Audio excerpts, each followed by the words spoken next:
right, a little more progress. You can see we got our trans tunnel template in here. So this is definitely the reason why you use paper, because even up here I messed up and I didn't have, even though I thought I had my curve correct, basically when I looped the cardboard over behind that mount, I marked it, cut it out, thought I had it correct, but then by the time I slid it forward and actually touched it to the mounting flange over here, that changed the way it bent, and it was too far, let's see here, too far that way.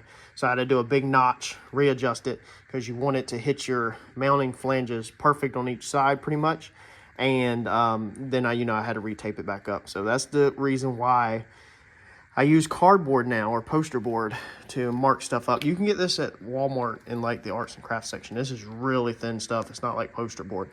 So it's a lot, it's poster. It's not like, man, the thicker poster board. This is the thin like paper poster board kind of. So this stuff bends a lot easier and is easier to work with. All right, so put the removable trans tunnel piece back in there. Y'all can kind of get a feel for it now, how things are starting to come together. Super exciting. I've put tape all around the edges and the inside. I put 2-inch tape on the inside all around it so it don't scratch the paint up. There will be carpet over this one if possible. And if we can get it to flow over this piece, or at least we'll carpet as much as we can. We can paint that curve up there if we need to. And then there will be something on the inside to protect it from scratching the paint up too much and seal it up. I'm honestly thinking about using some of this Velcro, flatten this stuff right here. So this is the fuzzy side. I think I got enough of this probably left over from when I originally did the floor. I'll probably stick that to the inside to make it so that it don't scratch up the floor. But what we need to do now is we need to start locating our quarter turn holes. So what we went with is a different style than the Dzus is. They make a couple of different ones on this. I just chose these. They're the button style. It's not the actual traditional Dzus. So a lot of times on these, they have a, man, I can't remember if it's a countersink shank or an offset shank. The shank is cut on the inside right here underneath the head of the Dzus button, and it allows you to run a washer, like a nylon washer. And what that does, I'm seeing a lot of these newer cars that are getting built do that, is that way you can Dzus on your panels, and the washer doesn't really scratch the paint that much when you're turning it. And all you do is see this button, a clean button. You don't see the actual traditional quick release, because the quick release style Dzuses are the ones you're used to, like this on this hood. Okay, they look like that. That's what you're used to seeing, is that style. I didn't want that big thing on there. I didn't want to see the rivets on it, so I just wanted these buttons. So I'm gonna try these out. I'm not sure if this is the correct length or nothing. I literally just guessed at it. I could not get them in the Allen head. I couldn't find them in the Allen head. No big deal on flathead. This piece should not have to ever come out, hardly unless you're checking transmission fluid level.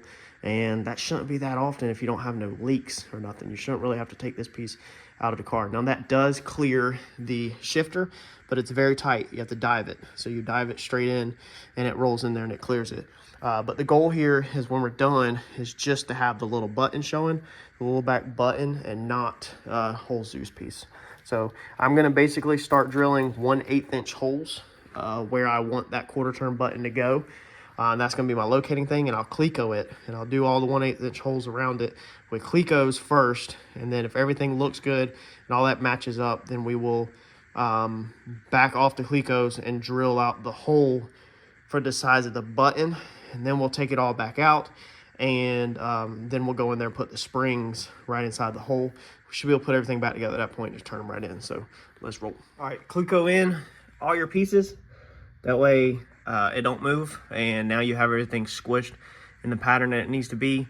I think we're only going to do that 3 on this side, and then we'll put 3 Dzuses on the other side, or quarter turn buttons is technically their name, and I think that'll be perfectly fine. We wanted to make sure this side is in front of the pedal, okay, and then also we have that factory joint right there where the metal is doubled up, so we wanted to be in front of that, so we just did 1, 2, 3 right there, and that should be perfect, easy enough to get to, and the seat won't be in the way, nothing.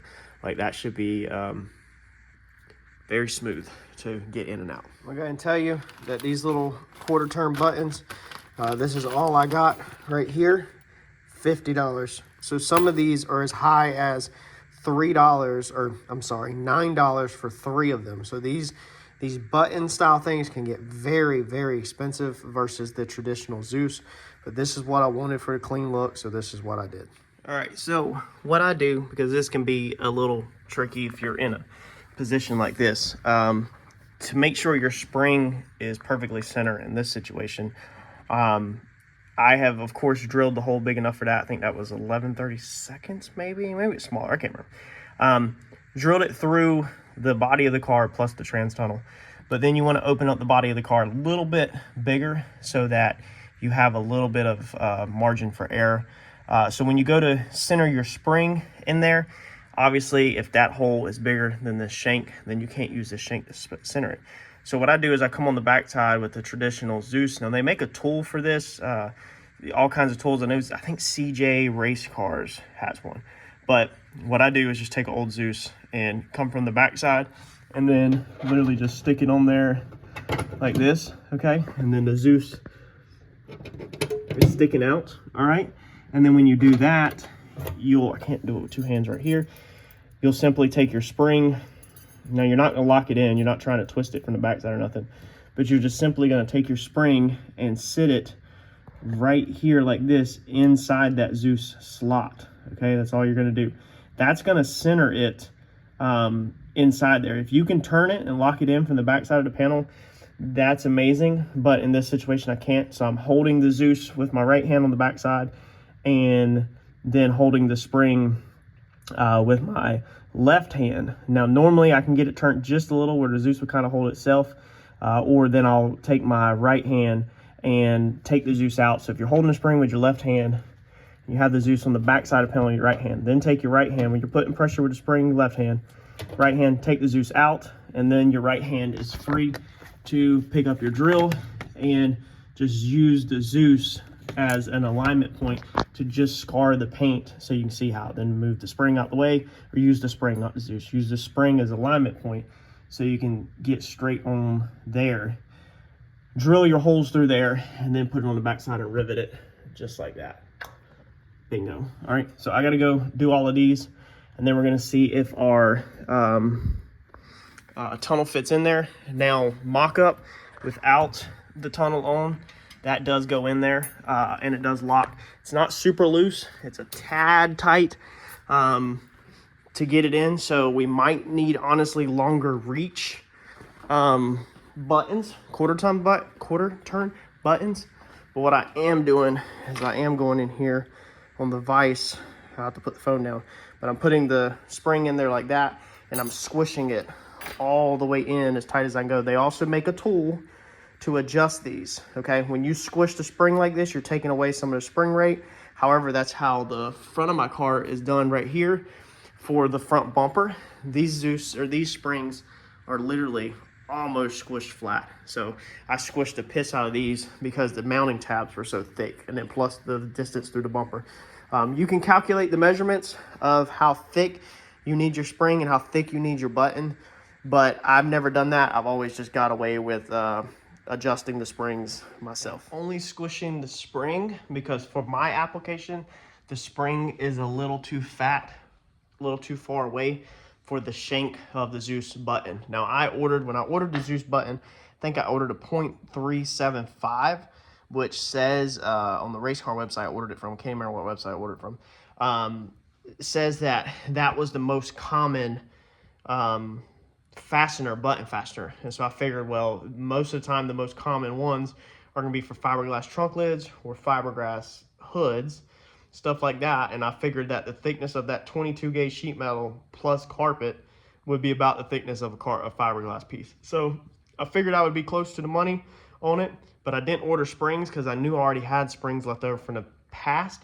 So I was trying just to use up what I got on spring wise. Like I said, there's a lot of stuff out there on how to measure so you can precisely order the stuff.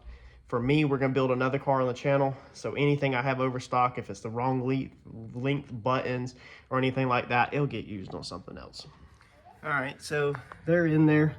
Not gonna lie, a little bit of a pain in the butt, a little bit more unenjoyable than I would like. I was kind of thinking about it. I took a break for a second. I was kind of thinking about it. I was like, man, we would have been better just to put nutserts in there with Allen head bolts and literally just screw the freaking bolts in. The trickiness, all of them go straight in a hook. That one up front is so close to that piece of metal, I think it kind of messed it up.